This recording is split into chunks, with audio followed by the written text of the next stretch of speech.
சங்கத்திலிருந்து ஒரு சந்தை மாதிரி வைப்பாங்க.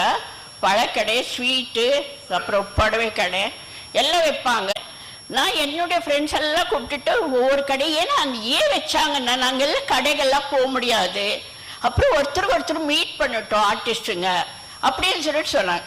நான் இப்படி போயிட்டே இருந்தேன். உம்முடியாரங்க கடை வச்சுருந்தார். அங்கே போய் பார்த்துட்டு இருக்கும்போது அங்கே ஒரு நெக்லஸ் இருந்தது. ஐயோ எவ்வளோ நல்லா இருக்கு அந்த நெக்லஸ், எனக்கு வேணும்னு. இல்லைம்மா சாவித்திரம்மா அட்வான்ஸ் கொடுத்துட்டாங்க, கொடுக்க முடியாது. ஐயோ எனக்கு ரொம்ப பிடிச்சிருக்கு அப்படின்னு சொல்லிட்டாரு இல்லை அப்படின்னு.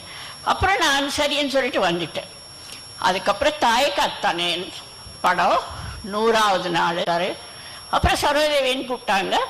நான் ஸ்டேஜுக்கு போனேன். அசோகன் போனார், அவர் மோதிரம் கொடுத்தாங்க, ஒருத்தர் வாட்ச் கொடுத்தாங்க, ஒருத்தர் ஒவ்வொரு அப்பல். அப்புறம் நான் போனதுக்கப்புறம் இவ்வளோ பெரிய ரெட் பாக்ஸ் ஒன்று என்கிட்ட கொடுத்தாரு. பிக்சர்ஸ் வாங்கியிருந்தாங்க அந்த படத்தை.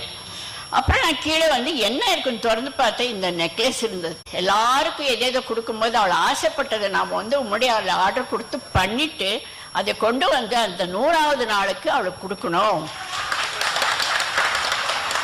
ஸோ இந்த நெக்லஸ் இத்தனை ஸ்டோரி. ஆனால் என் அன்பு தெய்வம் இல்லைன்னாலும் இங்கே இருக்காரு. ஆனால் என் வாழ்க்கையில் மறக்க முடியாத ஒரு தெய்வம். இன்னைக்கு நான் திங்கிற சோறு அவர் கொடுத்தது.